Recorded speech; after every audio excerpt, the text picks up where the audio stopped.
You might be returning to this video just wanting to know a single number. That number is 6. We'll get to that later on in this video. Right now though, we're here to check out the Ender Pearls in Minecraft 1.21.2. This update is not out yet, but the change was introduced in 24W37A. And of course, I made a video about it here on the channel if you want to know everything else that changed in this snapshot. Now you saw it there, and probably in the title of this video, Ender Pearls can now load chunks. This can be extremely useful if you have a bunch of redstone contraptions for farms and all sorts of shenanigans, and you want to leave the area but have these farms continue running. That's when you need a chunk loader. Now this is of course already doable in the game. Unfortunately though, it's quite technical. It often involves synchronizing nether portals, and I have had an absolute mare getting this contraption to work this season of Hermitcraft. And Ender Pearls is going to make this process so much easier. So I wanted to find out just exactly what the Ender Pearl can do as a chunk loader. So I've set up a testing environment, and I've also changed my video settings. We have render distance at 2 and simulation distance at 5. This is so either player will be loading less chunks by moving around when testing. I've also set up some command block magic to let us know on the side of the screen which chunks are loaded. And rather annoyingly, it double prints each one that's loaded. So currently, none of our test chunks are actually loaded, and that other message that breaks them up in the chat is coming from the spawn chunks, which are nowhere near where we currently are. The spawn chunks in this game are always loaded. Now there are 8 of these testing chunks in total, and as we go through them, you can see which ones are loaded printed into chat. The first thing we're going to do is back away so that no chunks are actually loaded.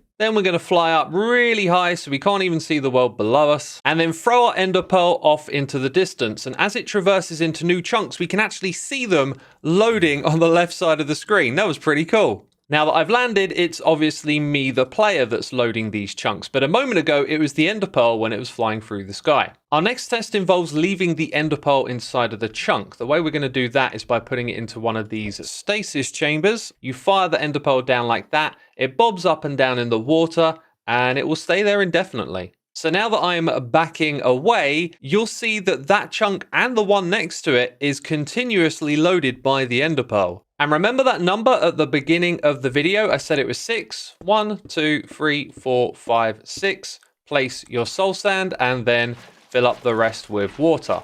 Now to load this thing up, you want to hold down shift, get right over the top of it, and then just press right click facing straight down, and that works. I found if you're a little too close to the edge and you just do this haphazardly, you'll actually hit something down there. So you have to go right into the middle, hold shift, hold right click facing directly down, and it works. Let's get multiple Ender Pearls in the chunks ahead.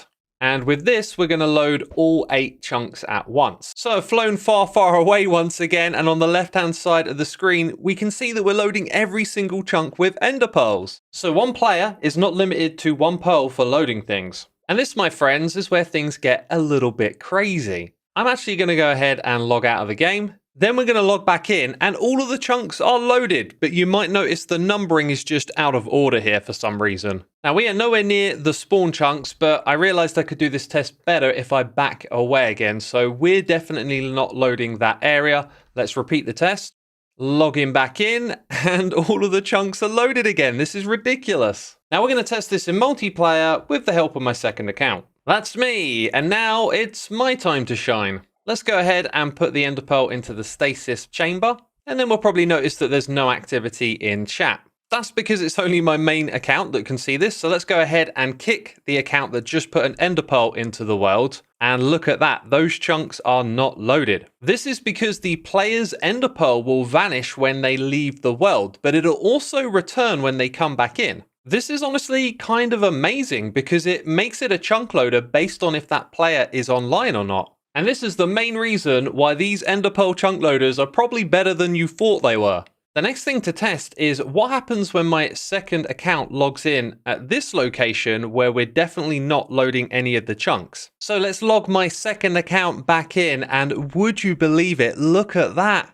They're actually reloaded. Now, in theory, the open to land should work the same way as a regular Minecraft server, so this tech should work. When a player comes back in, the game seems to be checking for their Ender Pearls that are in the world and then loading them back up again. Now we've seen from our testing that the ender pearl can load the chunks either side of it. Let's go ahead and place another one right here. Then we're going to go around and turn on these ones, and they basically identify a 3x3 area based around the chunk that the ender pearl is in. So when we fly away, we're going to see the amount of chunks loaded in chat reduce. Chunk 3 is the one with the ender pearl, 4 and 5 are in front and behind it, and the rest of those are the ones around it in a 3x3 formation. So these ender pearls load 9 chunks at a time. These chunks also tick redstone. So I'm going to go ahead and fill this dropper right here up with a bunch of items. Then we're going to grab the set block command for the block directly above here. And we're going to set that to stone.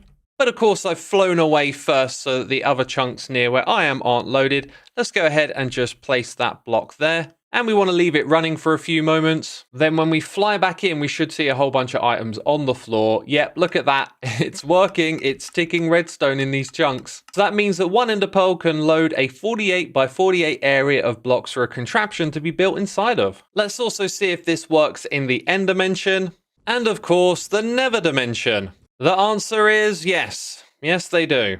However, you can't place water in the nether, so I don't know quite how they're going to work there. I'm sure someone's going to find some amazing technology to make that possible. So 2 final thoughts on this matter. One is that you might want to use a trapdoor here, so you can just right-click it or power it with redstone to teleport yourself here, and then get rid of the ender pearl as a chunk loader. And the other very obvious thing is that you don't want something to accidentally collide with this, so you might want to put a protective box around it too. But yeah, that's it. Ender pearls are really amazing in 1.21.2. I hope these changes will stick to the release of that, which we have no idea when it's going to be. But anyway, if you enjoyed this video, please do leave a like.